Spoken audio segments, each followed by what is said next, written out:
All right, let's start. So, in today's lecture, I will first cover some announcements, and then we will go through the rest of the SQL syntax, and also the SQL metadata definition language, and how we can map ER model to SQL statements. So, for announcement 1, in our last lecture, I mentioned that the deadline is before midnight tomorrow.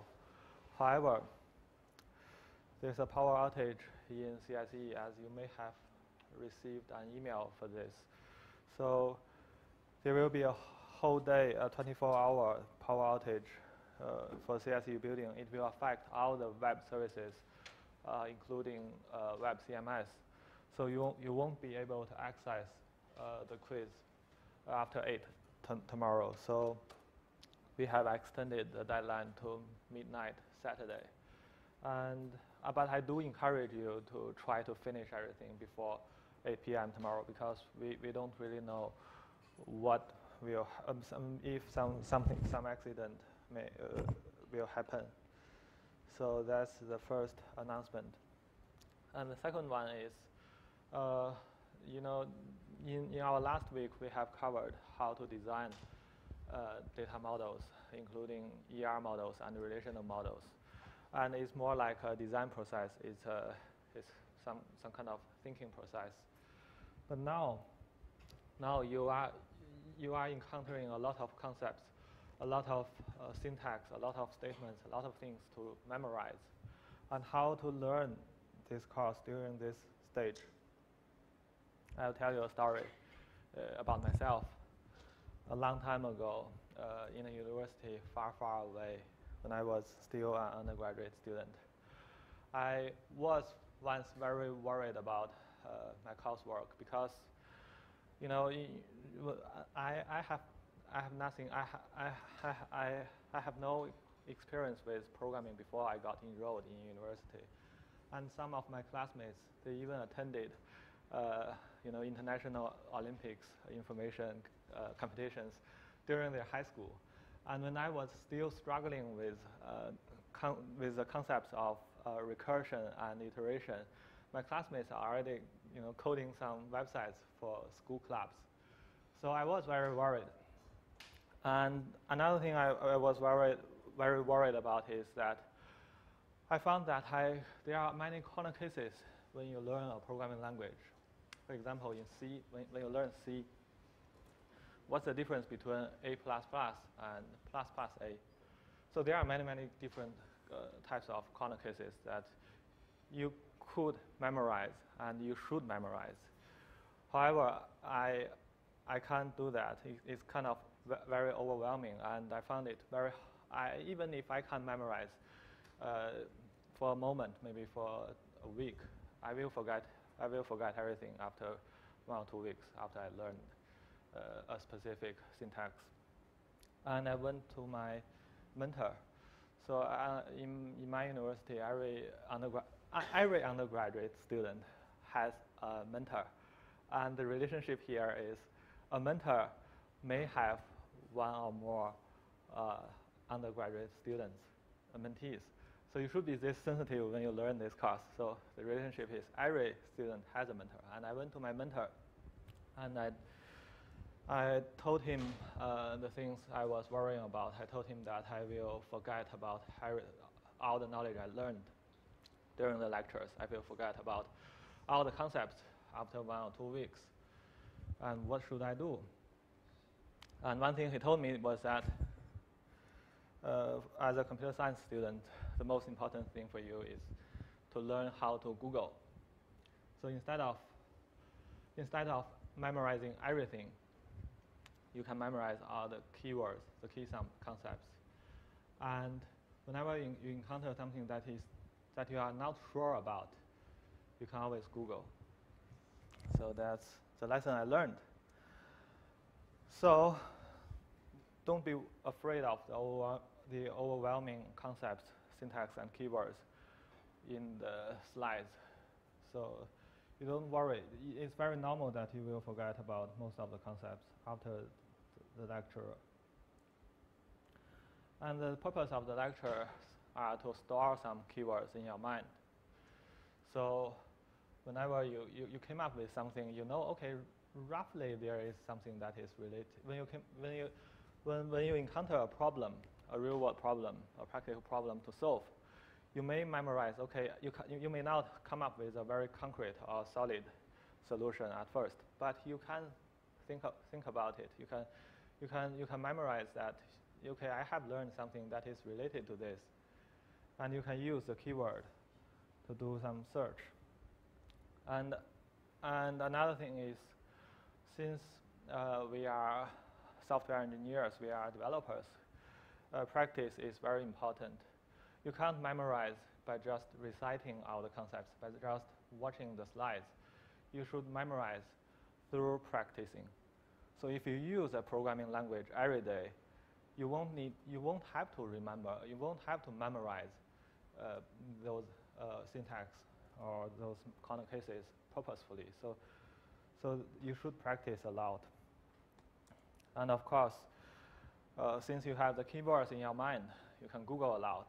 And nowadays, you are very lucky. You have many choices. You can use Stack Overflow. You can even use ChatGPT. And also, you can ask us at forum. So this is the second announcement. And before we jump into today's main content, let's quickly go through some examples of how to describe relationships in ER diagrams, because this is important for your quiz 1, and some students are still confused about the cardinality and participation relationship here.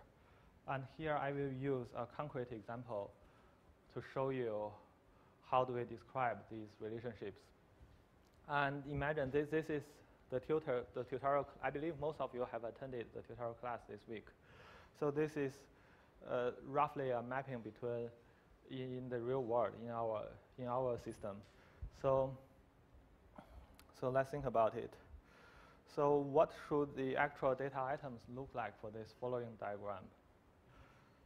So this is actually the data, the concrete data we can have to be reflected by this ER diagram. So assume we have 3 tutors. We have John, we have Yukang, and we have Dylan. And we have 5 students. We have Ashley, we have Bob, Chris, David, and Edwin. So in this scenario, John doesn't teach any tutorial class. Yukang teaches Ashley and Bob. Dylan teaches Chris and David. And Edwin, the student Edwin, was not taught by any tutor. He was not enrolled in any class. So how should we describe the relationship, this relationship, from tutors to students? So first, let's look at the arrow. Arrow means one or many. So the arrow pointed to the tutor is 1. There's an arrow pointed to the tutor. So it means one tutor is engaged in every relationship, in every entity of the teacher's relationship. Only one tutor is involved. And on the other end, there's no arrows pointed to the students. So it means many students could be involved in this relationship. So, and another thing, the second thing is the thickness of the lines. So on both sides, there are thin lines, which means partial participation, which means that some tutors are not teaching. So in this scenario, John is not teaching. And for students, there's no total participation. It's a partial participation. So therefore, Edwin is not involved in any teaching activities.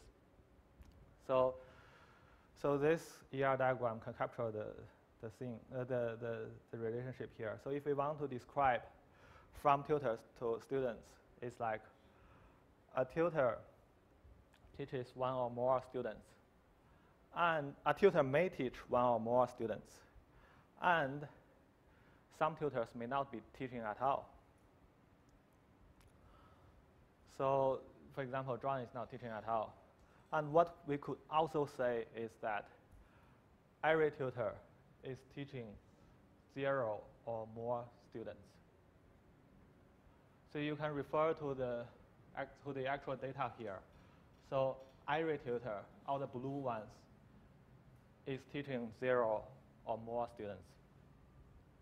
So this statement is also correct, but it's not encouraged to be used here because we want to follow some conventions here. We want to avoid some kind of confusions because when it comes to 0, it could be confusing because 0 is not only a cardinality limitation. It does not only limit the numbers. It is also involved in participation. So if a teacher teaches 0 students, it means that teacher is not participating in this teaching relationship. So that's why it's partial participation. So 0 is a special case, so we should try to avoid this. So what we could just say is a tutor may teach 1 or more students, and this statement could correctly describe all the data here. So if we describe from the student side to the tutor side, we could say a student might be taught by a tutor, by one tutor, and it allows some students to be taught by no tutors. For example, Edwin is not taught by any tutor here. So we could also say every student is taught by 0 or 1 tutor because of there's an arrow there, so it limits the number to 1. However, it is correct, but we don't encourage, again, because we'd better use array only to describe total participation. So this is one example. So in our second example, let's change the line pointed to tutor into a thick line. So should we change the data here? So does this ER diagram reflect the data here? So which piece of data violates this ER diagram? Can anyone tell me?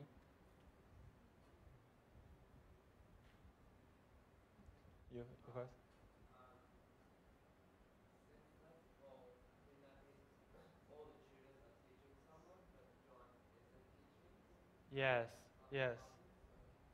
Yes, correct.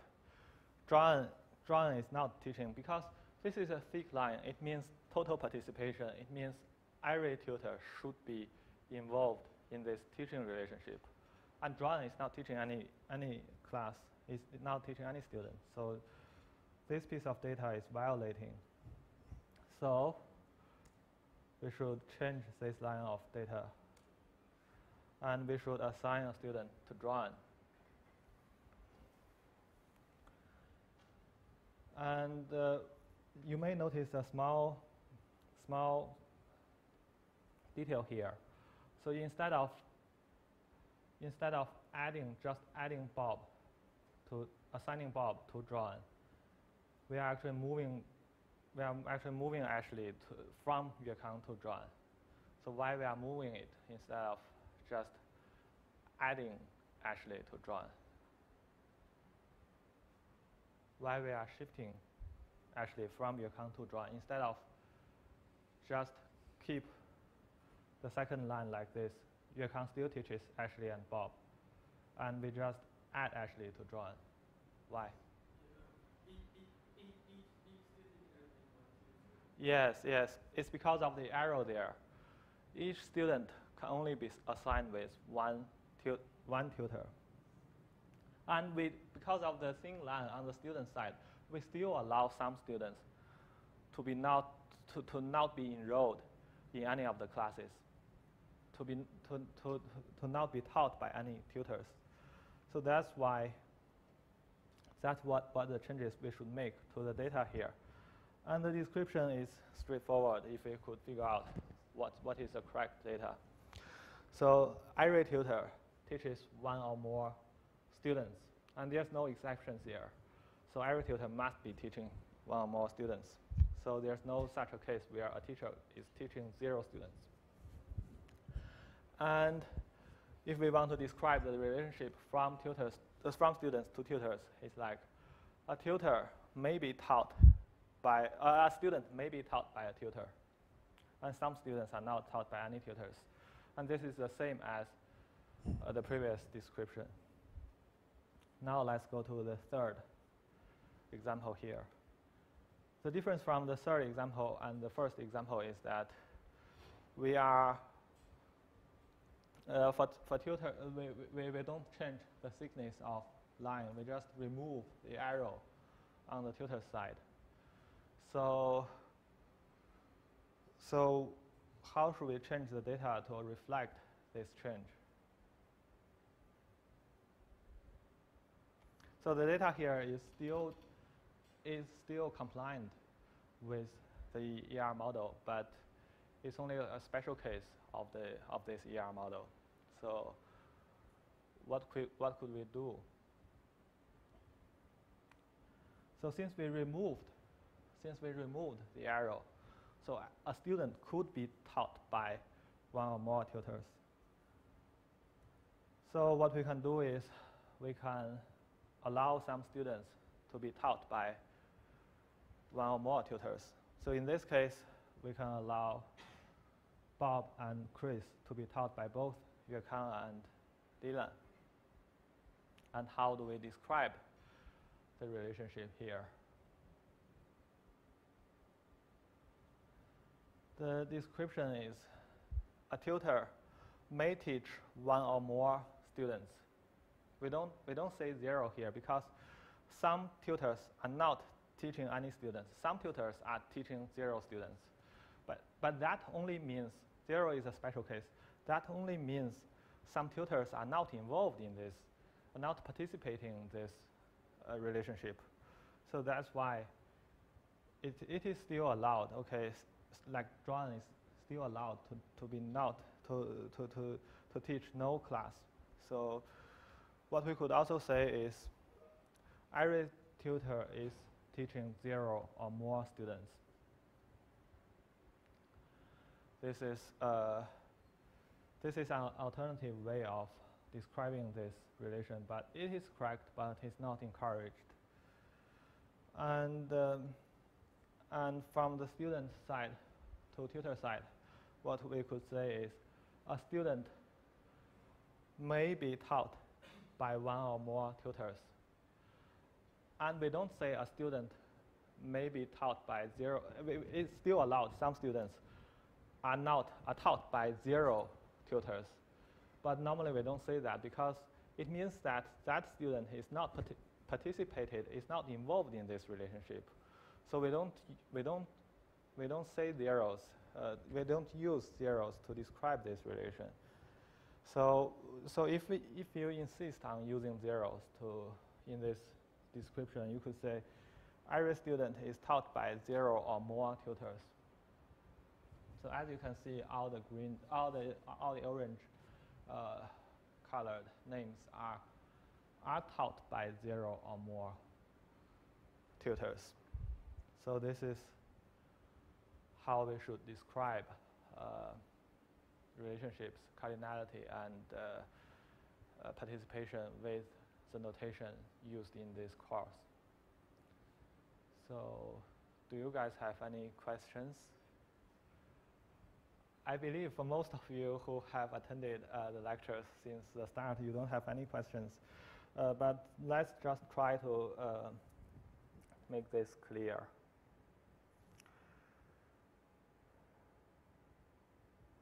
And I think we can safely ignore the last example.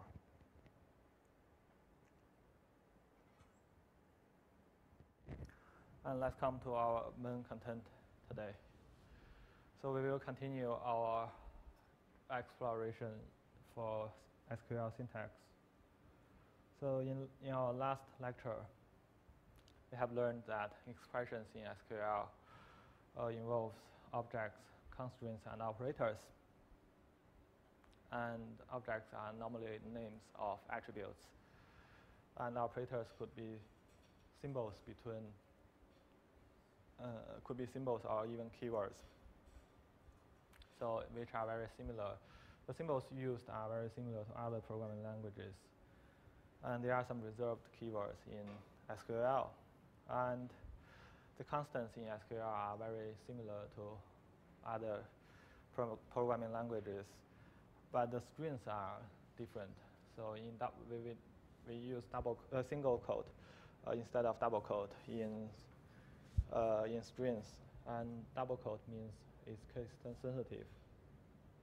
And for some strings, if you want to add some escape characters, you can add a letter E outside that string to indicate it's an extended string.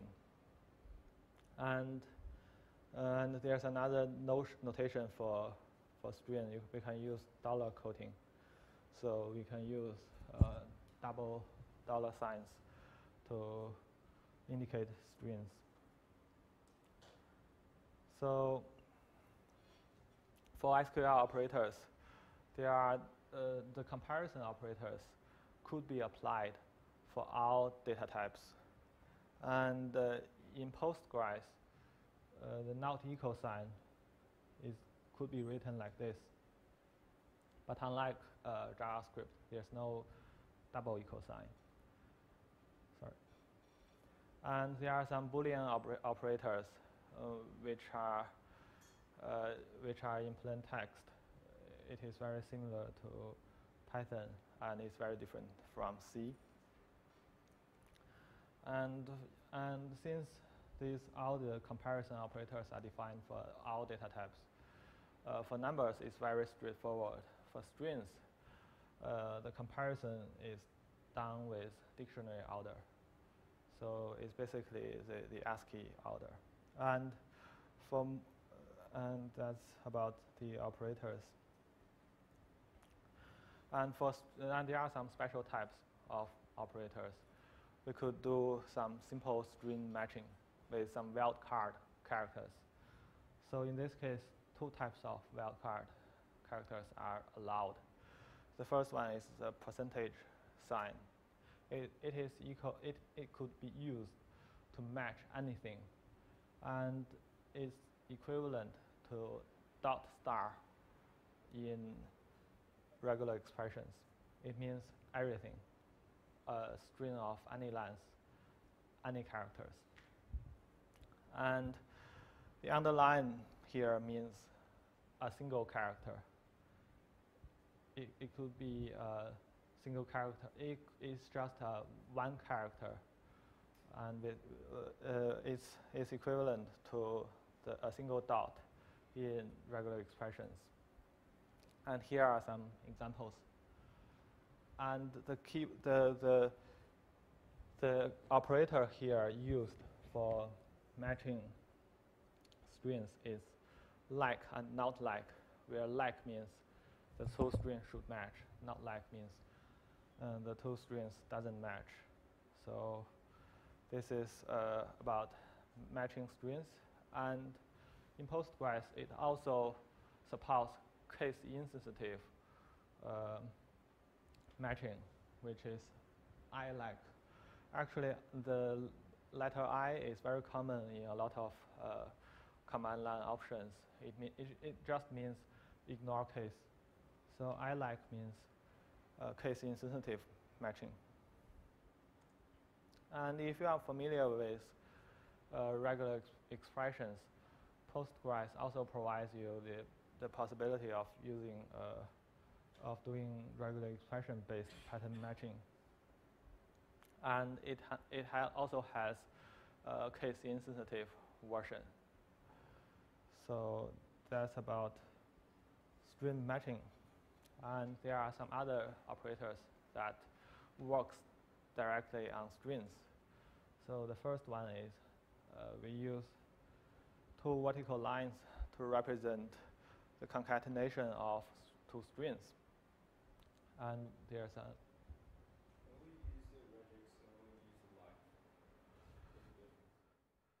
and there's actually for regular expression is much more powerful than the notation here. So for example, for regular expression, there are a lot of more advanced features. You can limit the set of characters allowed. So, but for this one, there's no set. You can't do the limitation. For example, you can limit the set of characters to be only characters in upper cases. So maybe A, B, C, and D with regular expression, but you can't do it with these two wildcard patterns characters. So in short, regular expression is much more powerful. It's much more powerful.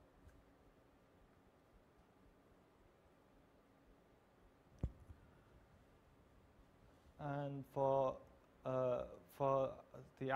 some other string operators, we also have lower, which means converting all the characters into lower cases. And we could also have substring, which is to get a substring from a string.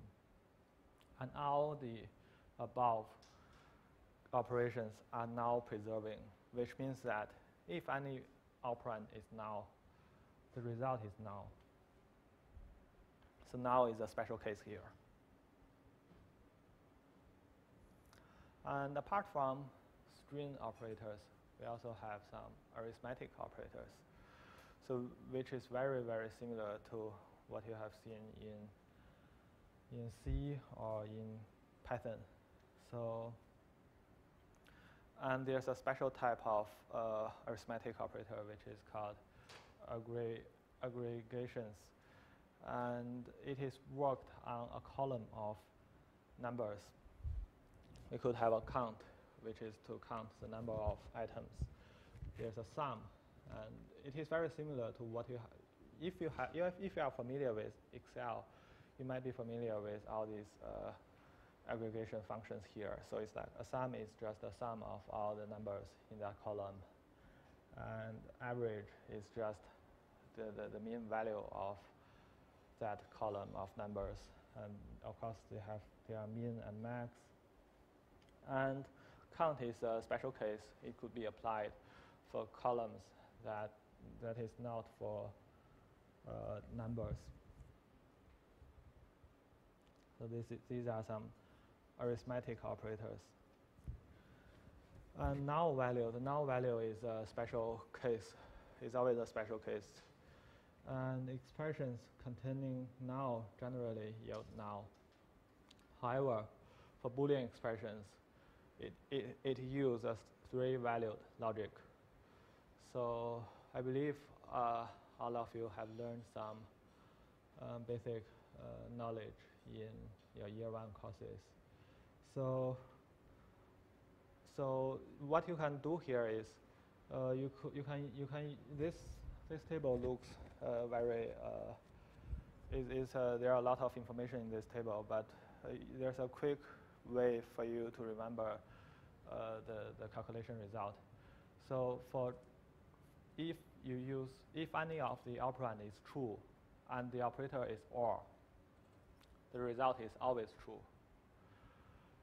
And if any of the operand is false and the operator is AND, the result is always false. And if both operators are null, the result is null. So this is a simple rule of memorizing this table. And a lot of you look very confused, but don't worry, you will be memorizing. You will be able to memorize all these when you practice. And the null value is special because it could have some consequences of when involved in some operations. For example, if we want to check a value is null or not, we can't use the equal operator. We can't use the not equal operator. Simply because both of them will return the value of null regardless of the value of x. And if we want to test if x is null or not, we have to use a special operator called is or is not.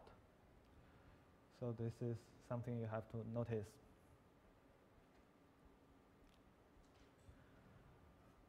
And there are some conditional expressions in SQL as well. There's a coalesce, which is to return, given a list of value, this is to return the first non-null value. If the list is made up of all values of null, it will return null. This is the first conditional expression here. The second one is null if.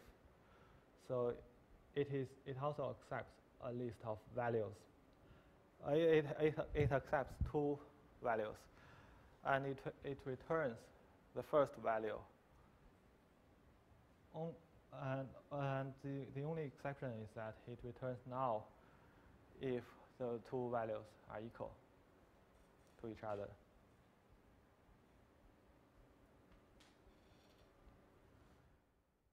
So this is useful to compare some values. And there are many more conditional expressions, so which are quite generalized. It's like when and then and else. So there are some it's just like normal if and else in ordinary programming languages. Do notice that tests, because we can add some tests inside the conditions of when. Tests that will generate null are treated as false.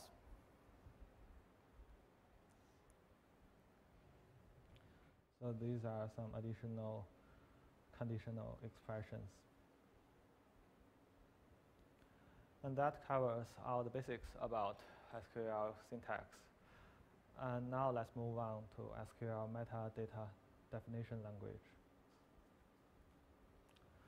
So remember, SQL has several sub-languages.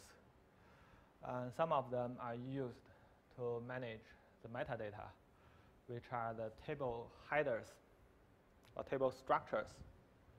And there's a sub-language to manage the actual data, which is the actual table instance, the rows of the table.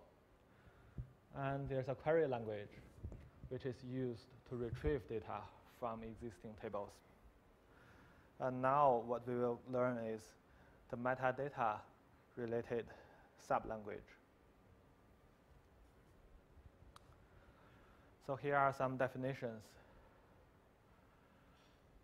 In order to give a relational data model, we have to describe tables, we have to describe attributes, and we have to describe the constraints. And the relational schema is used to define a table. And it should contain table name, attribute names, attribute domains, keys, and etc. A database schema is a collection of table schemas.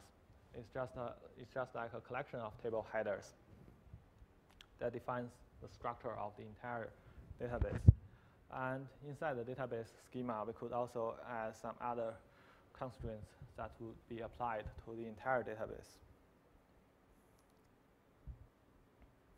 So let's go through the relational schema first, which is treated as the header of the table.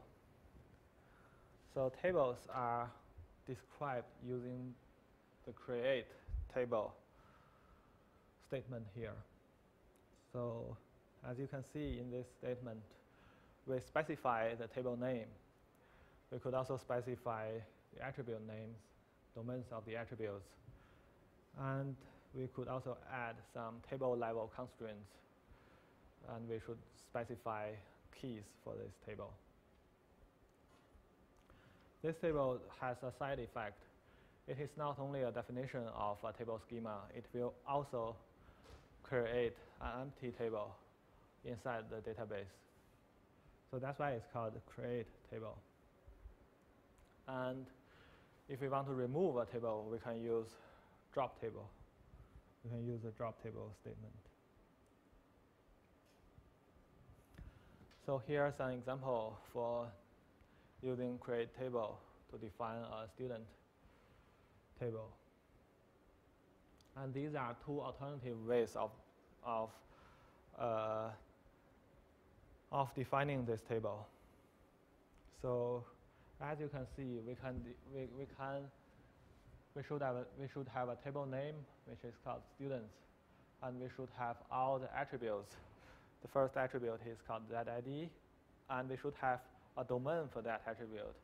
And the domain for that ID is called serial, which is serial is a special domain that is to assign an automatically increased number for that value. So for that ID.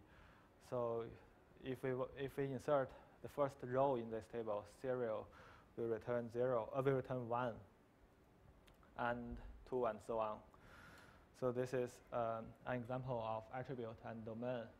And do notice that we need to specify keys when we define tables. You can see here in this student table, we can use one line to specify the primary key is ZID, and we can use another line here to define the foreign key, which by pointing the degree attribute to the primary key of another table. So sometimes if the primary key is just one attribute, contains just one attribute, we can also put the primary key, we can also put the notation of primary key after the domain of that attribute. So this is the second example. On the right-hand side, you can see that after defining that ID, we can put the keyword primary key after it to indicate that that ID is used as a primary key. And the same goes for foreign key. We can also put the foreign key. We can also put the foreign key after a particular attribute. In this case, we just put references after the degree attribute. And since the keyword primary key could be used like a domain, so it implicitly indicates unique and not null, which means that the unique domain means that the value of this attribute should be unique across the entire column. Not null means null value is not allowed to be put into that attribute. So that's what you should take note of.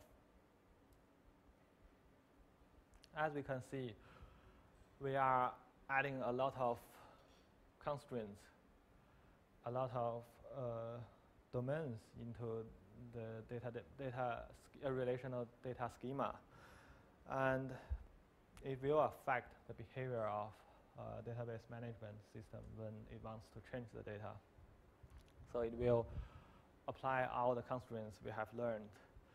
It will ensure there's no duplicate keys, there's no dangling references, which means that all the references of foreign keys should have a valid record in another table. It will also make sure that all the attributes have valid values because of the constraints applied by the domains, and checks. And preserving data integrity is a critical function of a DBMS. What's the dangling reference? Dangling reference means a reference that points to no valid data inside the database system. It means a reference pointing to no valid record in the database. So if we use foreign key, we can eliminate this issue. We don't have this problem. So now let's look into the details of how we should define keys. So for primary keys, if the primary key only has one attribute, we can define it as a domain or constraint after that attribute. If it has multiple attributes, we have to define it separately. And primary key indicates not null and unique. And for foreign keys, if a foreign key contains only one valid attribute, we can put it after that attribute. And we can, if we do so, we can omit the foreign key keyword. And if the foreign key has multiple attributes, we should declare it separately. And we should always specify the associated primary key from another table when we define foreign keys.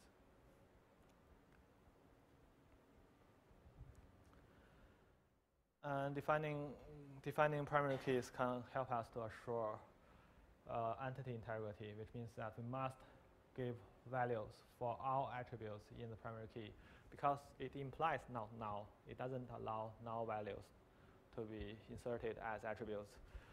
So this automatically assures entity integrity. And for example, in this case, the insertion will fail because we are trying to insert some null values into a primary key. And also, primary keys can help us to ensure uniqueness. So we cannot, if we already have a record with a primary key of a particular value, we cannot insert another record into the table, even if it has different content. If it has the same primary key. So this is how it works. And foreign keys helps us to assure referential integrity. So on insertion, it is not allowed to add a tuple where the foreign key does not exist as a primary key in another table. So for example, if in the customer table, there's no such a customer with the ID of 765432, this insertion will fail because of the constraints applied by the foreign key.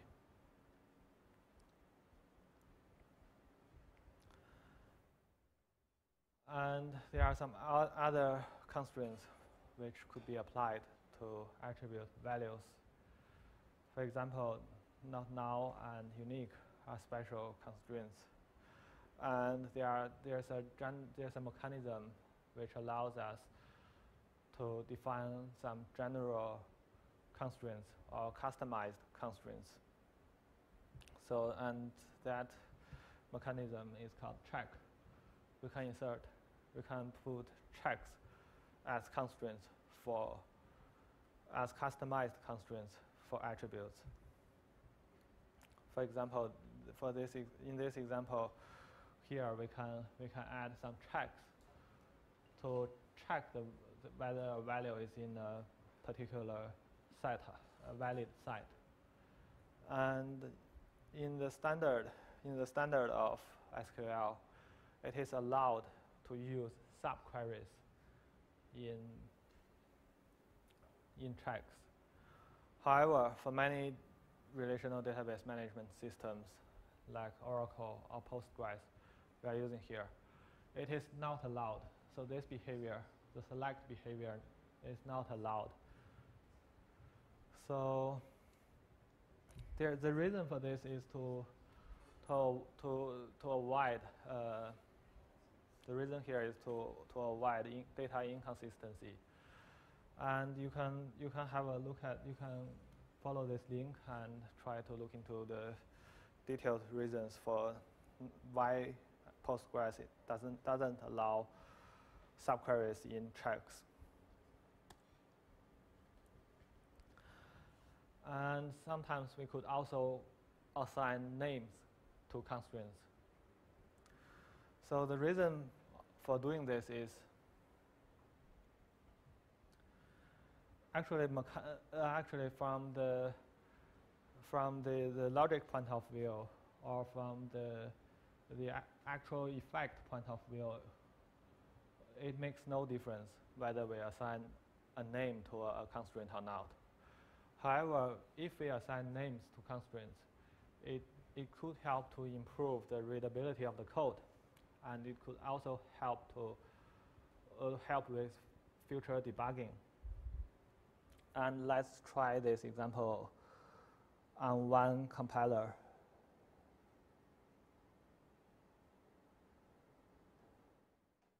In this example, we have two different checks. We have two different types of checks. The first check is called gender check, which means that we need to check the gender of the inserted person. The gender should be the valid value are male, female, or non-binary. And for X value, there's no check-based constraint. The only constraint is that it is not null. And for Y value, there's a customized constraint called XY order, which means that Y value should be larger than X. So if we want, let's try to modify this.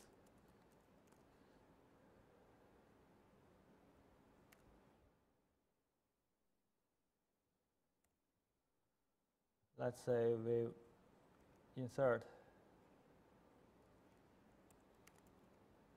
a male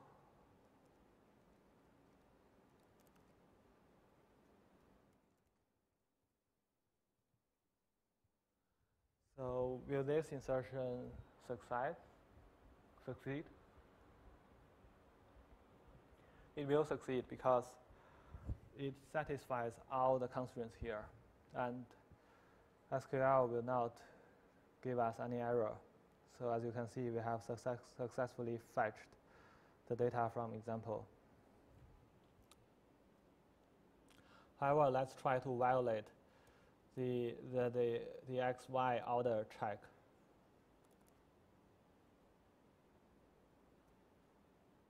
As you can see, the insert failed. And the reason here is that it violates the check XY order. It violates the check XY order. However, if let's try to remove the name for this constraint. Let's just remove XY order. So the mechanism of this code is still the same. The logic of the code is not affected. The check will still be applied to Y value, and we will still fail. However, in this time, as you can see in the error message, we don't know which check failed us. So it's just example check failed. We don't know. There are multiple constraints, and if we don't name the constraints, we won't know which constraint is working once we encountered a failure. So this is why although it makes no difference from the functioning point of view, we still from the functioning point of view, we still need to name constraints. You are still encouraged to name the constraints. So that's all about the first half of today's lecture. And let's have a break. You can grab some snacks here and keep in mind the rules in this lecture theater.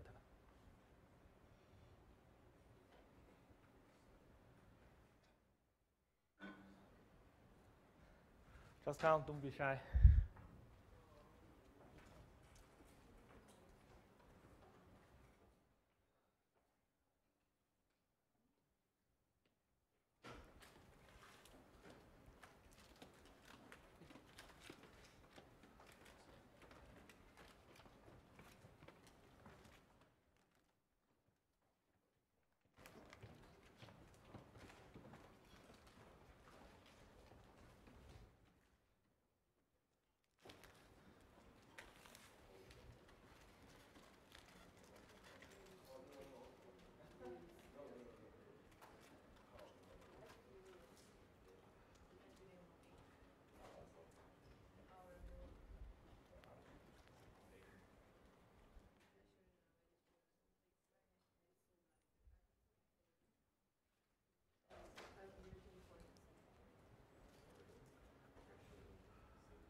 All right, let's start the second half of today's lecture.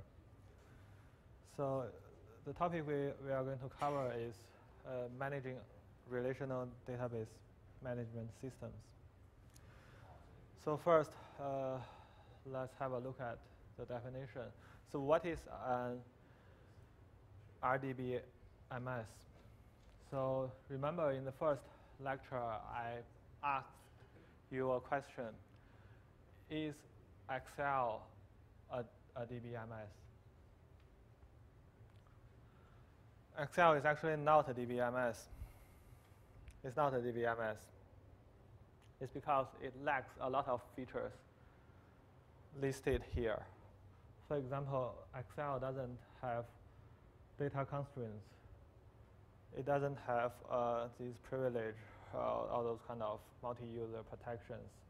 It has some basic level protections, but it's not based on different users. And there's no, the backup and recovery functions are also limited for Excel. So databases are not just collections of tables.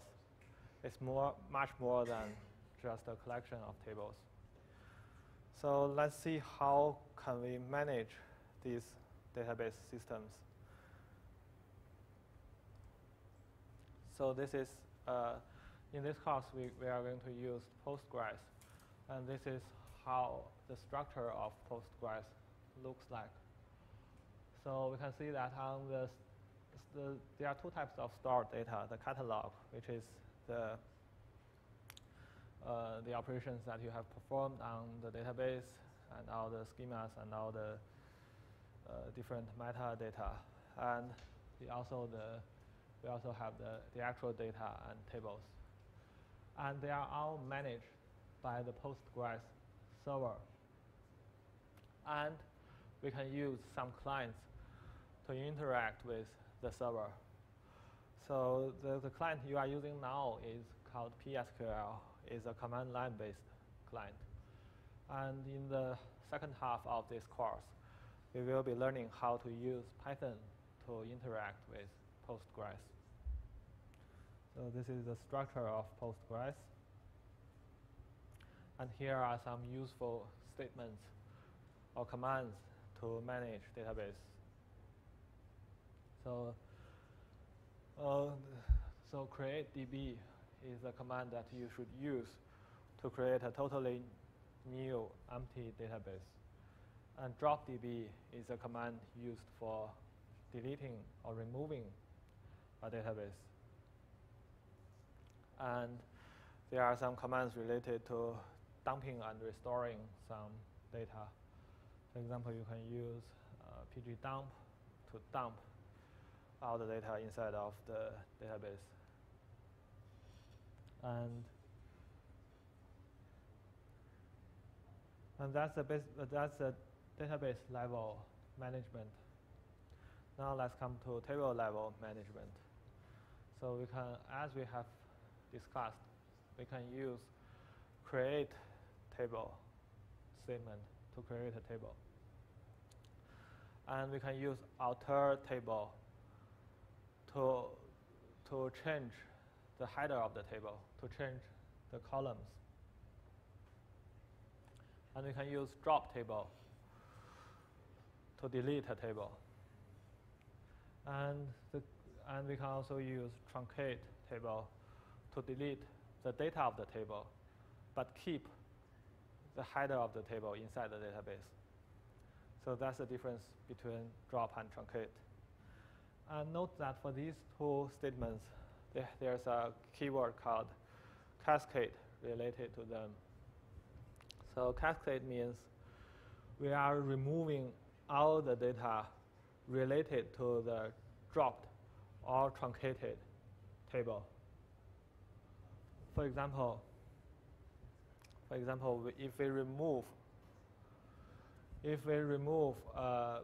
a table whose primary key is used as a foreign key in another table, if we drop this table, all the tuples, all the rows inside the associated table are removed as well if we use cascade remove or drop. Do note that cascade will only affect tuples or rows. It doesn't affect tables. So if you drop a table, you can only drop one table. It will not remove the other tables. It will only remove tuples inside the associated tables. And there are many more statements you could find from the official documentation of Postgres. And now let's move on to the tuple level. So there are some statements for us to manipulate tuples. The first one is insert. We can use this. You have encountered this in some of our previous examples. We can just use this statement to insert a tuple into a table. And we can use delete to delete a tuple or several tuples from a table. And we can use update to update the data of a table.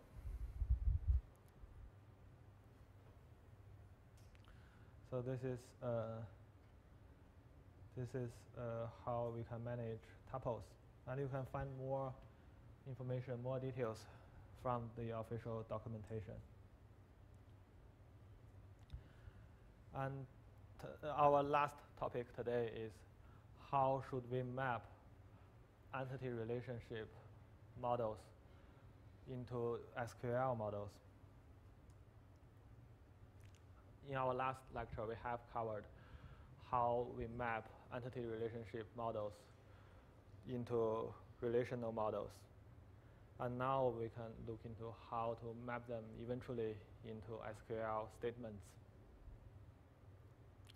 So the first case, the first scenario to be covered here is mapping strong entities.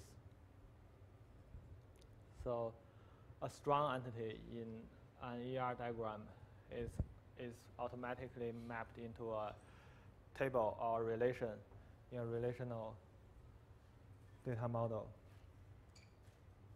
And the SQL version is very straightforward.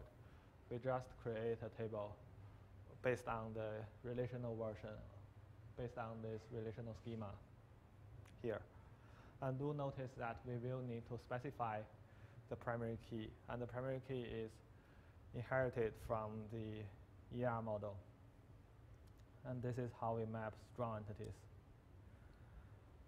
And for weak entities, as we have covered in our last lecture, so we have to create a separate table for the weak entity. And we have to assign a foreign key for this weak entity.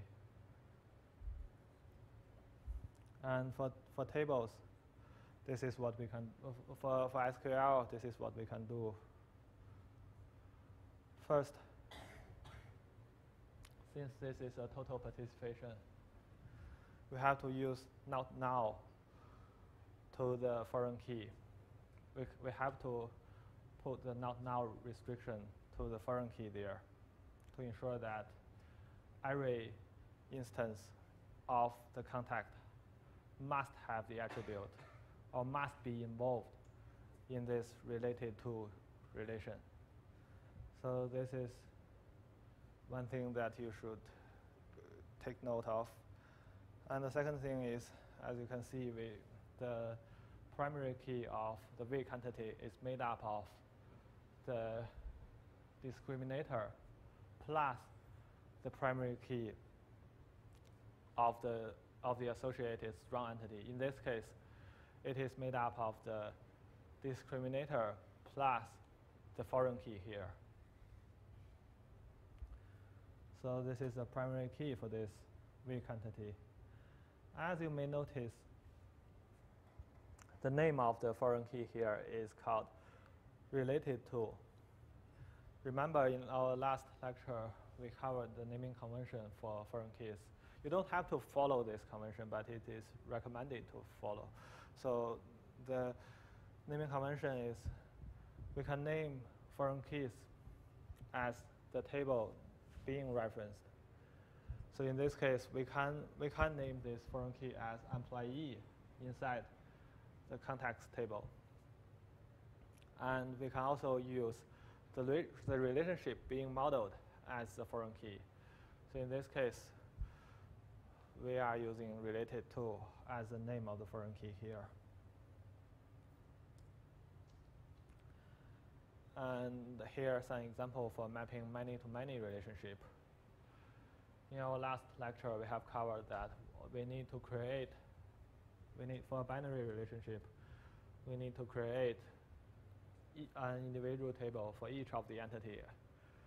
So we have two tables for the two entities, and we need to create another table for the relationship, and the primary key of this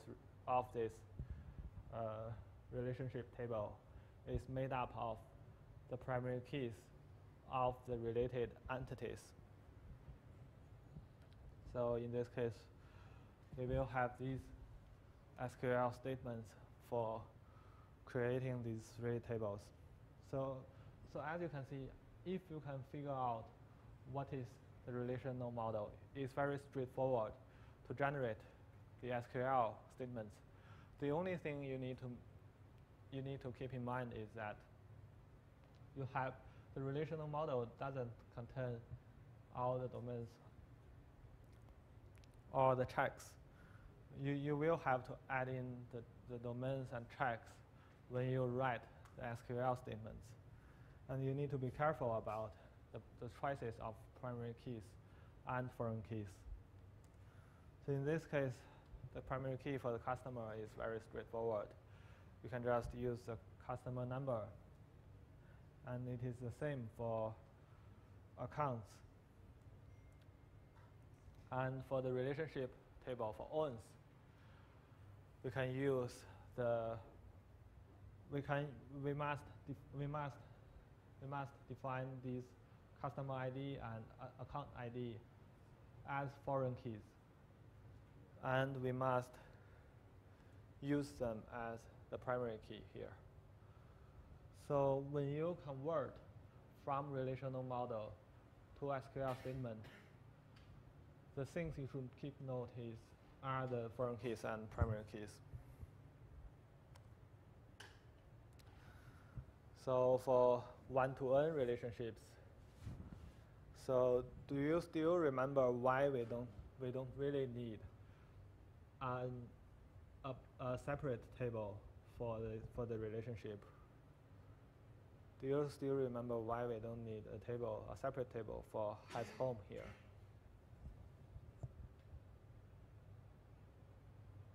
The reason is that the number of the has home relationship is determined by the number of customers.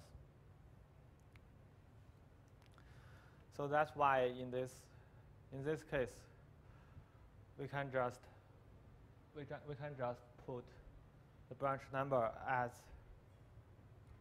an attribute of the customer table and put it as a foreign key. So these are the corresponding SQL statements. So for branches, the primary key is straightforward. For customer, the primary key is also straightforward. However, we do have to take note that for the branch number or the has home foreign key of this relationship, we need to make it a foreign key.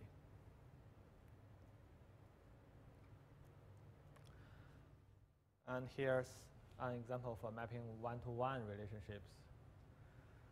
So remember, for one-to-one relationships, we can give the foreign key to either one of these associated, the table of either one of these associated entities. So this is the table. These are the statements we could have according to the tables, and the keys are defined accordingly. And there's a special case. So in this example here, there's the relationship for manager is a total participation for is a total participation for manager, which means that every manager must be involved in this relationship. So there's no manager that is managing 0 branch. So every manager must be managing a branch. What if, however, there could be in this case, in this current example, branches are allowed to have no managers. However, what if we want, what if the line of the related to branch is also a thick line? So what if there's a total participation for branch? What if every branch must have a manager? So how should we change the SQL statement? What should we do? Because in this case, in this example here, we are using this the not now to make sure that the foreign key appears, to make sure that this managers appears in the managers table. So it means a manager must be assigned to a branch. And what if we want to ensure that there's a total participation for a branch? What should we do? In fact, we have to waste some space. We have to modify the relational model here. We have to add a employee number for a manager as an attribute, as a foreign key for the branch here, and add a constraint of not now. So this seems to be redundant. However, it is a must if we want to ensure the total participation for a branch. So this is a special case.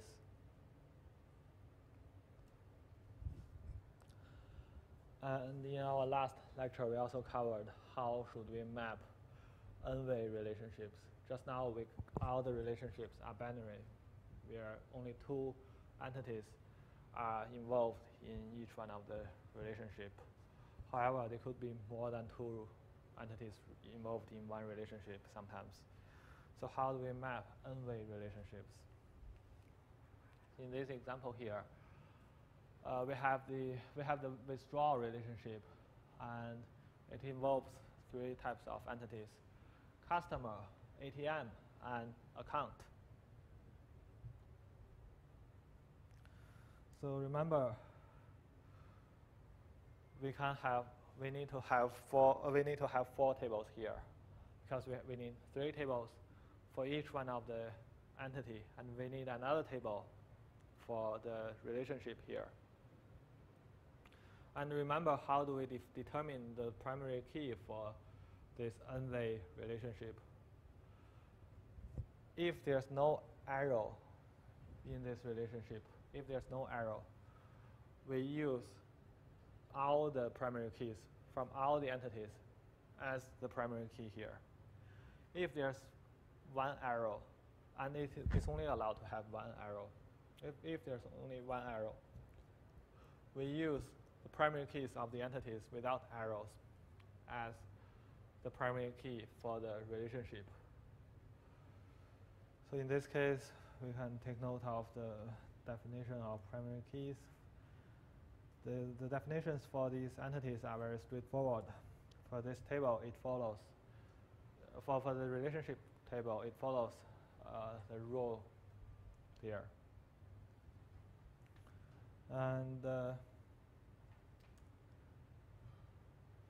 And let's assume this alternative example. Let's think about this alternative example. So what if a customer can only have 1 account, which means that there's an arrow pointing to the account entity there. So what if a customer can only have 1 account? So what kind of change should we have here?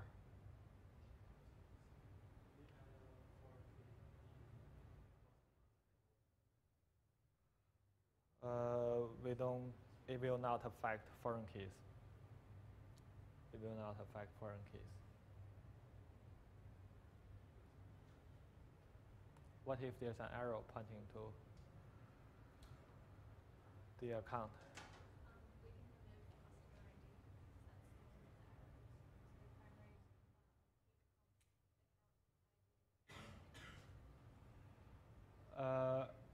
Actually, you are close to the correct answer. Isn't it the primary key is only the customer number in the ATM? Yes, yes, yes. You got the correct answer. This will affect the primary key definition for this withdrawal relationship. If there's an arrow pointing to the account entity, we can remove the account ID from the primary key here, because it's only account. Because if every customer can only have one account, then once we have fixed the customer, we don't need to think about the account to uniquely identify a withdrawal behavior. So that's why we can remove it from the primary key here. So the primary key for withdrawal is customer ID and ATM ID. And now let's move on to the example of mapping composite attributes. So composite attributes can be mapped by flattening. So we can just grab every sub-attribute and put them as primary attributes for the table. And it is very straightforward for the SQL statement. So we just put everything there, and we just need to take care of the constraints and checks. And for multi-valued attributes, they are mapped to a new table linking the values to the entity. So it actually becomes a weak entity from the multi-valued attribute.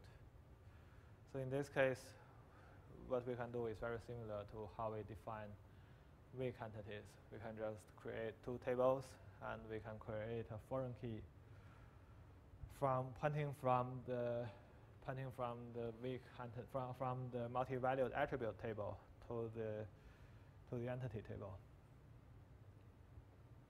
This is how we map multi-valued attributes. And remember, for mapping subclasses from entity relationship model to relational model, we can use three different styles. The first one is ER style, in which we just put every entity as a separate table, and the attribute it should contain the attributes of a subclass plus the foreign key to the superclass. And we could use object-oriented style, where each entity also becomes a separate table. However, we put all the attributes for all the subclasses. And finally, we could also have a single table, which allows null values to represent all the classes. First, for ER style. So in this example here, we have three different classes. The superclass is parent, is a person, and there are two subclasses inheriting person. The first one is employee, and manager inherits employee. And this is how we define the ER style of statements. So what we can do is we can create a separate table for each one of the entities here, and we can assign foreign keys pointing from the subclass to the superclass. So this is what we can do for ER style mapping. For all style mapping, it's different. We create three separate tables, and each one of them are kept as a unique class.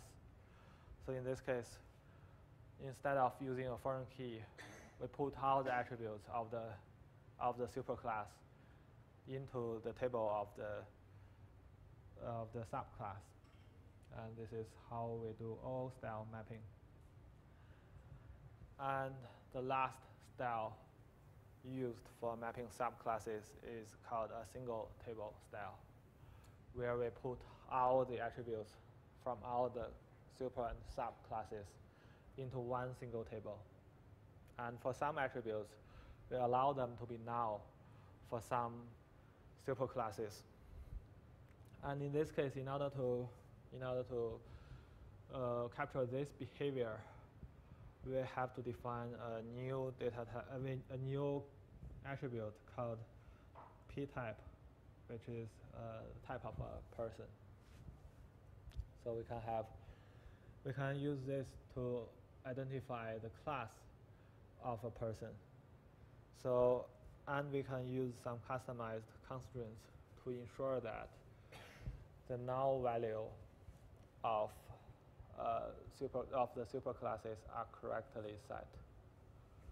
So this is how we do a single table style of mapping.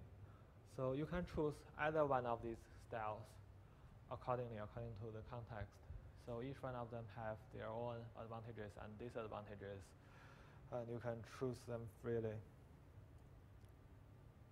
And that's all about today's lecture. And do remember to submit your quiz. Try to submit your quiz before 8 p.m. tomorrow. And if you have any questions, you can ask me now, or you can post at forum. So thank you, class.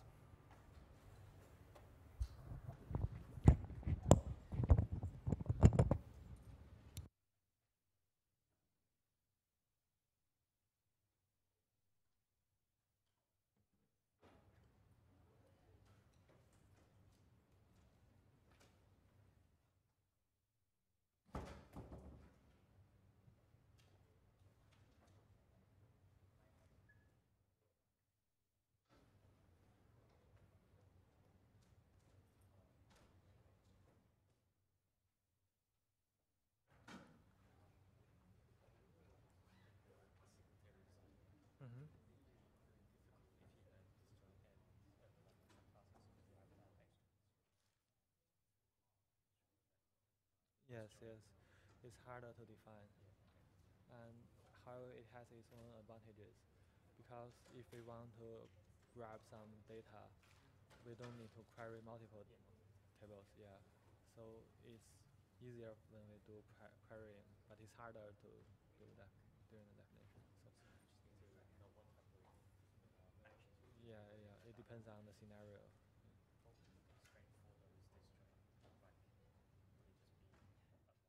Oh, for disjoint, that's a special case. This is a good question. Actually, for disjoint, we can hardly deal with that behavior here during the definition, and we need to deal with them with some other mechanisms like triggers or whatever. You will be learning that later. So yeah, in this course. Yeah.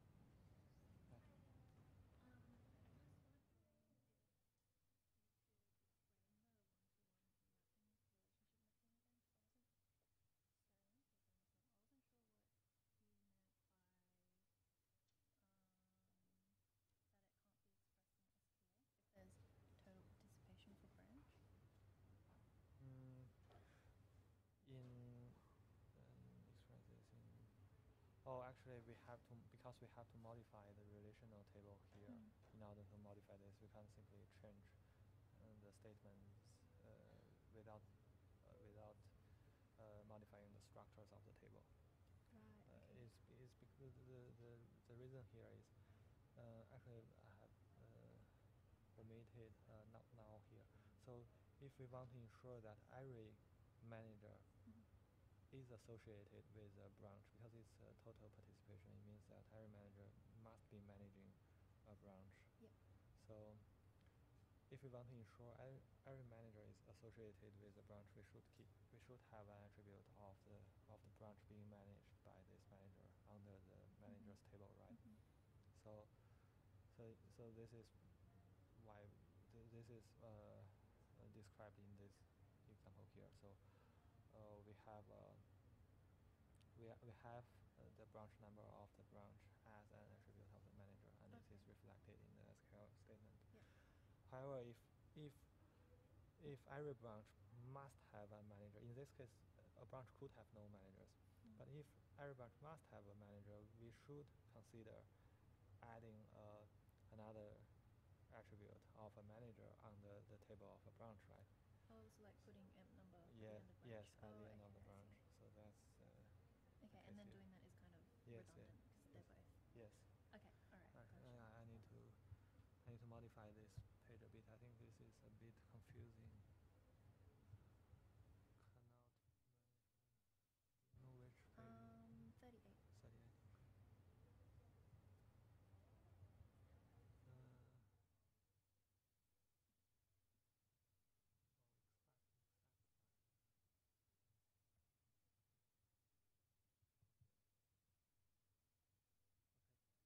Okay, thank you.